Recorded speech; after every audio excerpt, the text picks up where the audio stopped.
இன்றைக்கி 18 ஜனவரி 2025 புகழ்பெற்ற ஆஞ்சநேயர் நாமக்கல் ஆஞ்சநேயர் திருக்கோயிலுக்கு போயிருந்தோம். 18 அடி உயரத்தில் ஆஞ்சநேயர் கம்பீரமாக தங்க காப்பு அலங்காரத்தில் பிரகாசமாக ஜொலிச்சிட்டு இருந்தார். கூட்டம் நிறையா இருந்தது சனிக்கிழமைங்கிறதுனால.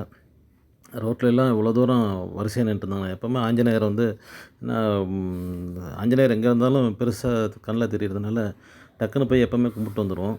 இன்றைக்கி எல்லாம் மக்கள் நிறைய வரிசையில் நின்றதுனால நாங்களும் சேலத்துலேருந்து போனதுனால வரிசையில் நின்னோம். வரிசையில் நின்று ஆஞ்சநேயரை பார்க்குறதுக்கே ஒரு 1/2 மணி நேரத்துக்கு மேலே ஆகிடுச்சு. அந்த கேட்டுக்குள்ளார போகிறதுனால அந்த வரிசை கேட்டுக்குள்ளே போய் ஆஞ்சநேயர் முன்னாடி வரலும் போய் கும்பிட முடிஞ்சுது. அப்படி வரிசையில் நிற்கலன்னா நம்ம ஆஞ்சநேயரை முன்னாடி வாசல்லேருந்தே கூட நம்ம கும்பிட்டு வந்திருக்கலாம். நாங்கள் எப்போவுமே அப்படி தான் கும்பிடுவோம்.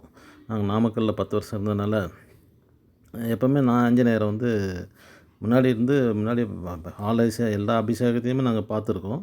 ஆஞ்சநேயர் கோயிலில் 10 வருஷமாக பார்த்துட்டு தான் இருக்கோம். முன்னாடியே கூட உட்காந்து கூட நாங்கள் எல்லா அபிஷேகத்தையும் உட்காந்தே பார்த்து வந்துருக்கோம்.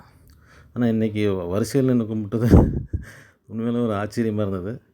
ஆனால் கோயில் நிறைய டெவலப்மெண்ட் இருக்குது. முன்னாடி கடைங்க நிறைய.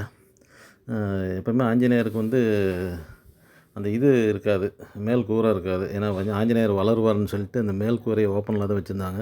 அது கோயில் கட்டும்போதே நாங்கள் அங்கே தான் இருந்தோம்.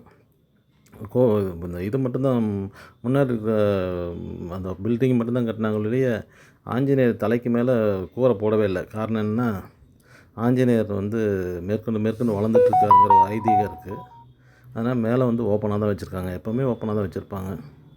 ஆஞ்சநேயருக்கு கோயிலுக்கு முன்னாடியே நரசிம்மர் கோயிலும் இருக்குது. அது அந்த மலைக்கோட்டையை குடைஞ்சு ஒரு குடைவரை கோயில். அது இன்றைக்கி நாங்கள் பார்க்க முடியல, இந்த கூட்டத்தினால. இங்கேயே நாங்கள் டைம் ஸ்பெண்ட் பண்ணிட்டோம். இன்னொரு முறை பார்க்கும்போது கண்டிப்பாக காமிக்கிறோம். நன்றி. பிடிச்சிருந்தால் சப்ஸ்கிரைப் பண்ணுங்கள், லைக் பண்ணுங்கள், ஷேர் பண்ணுங்கள். நன்றி.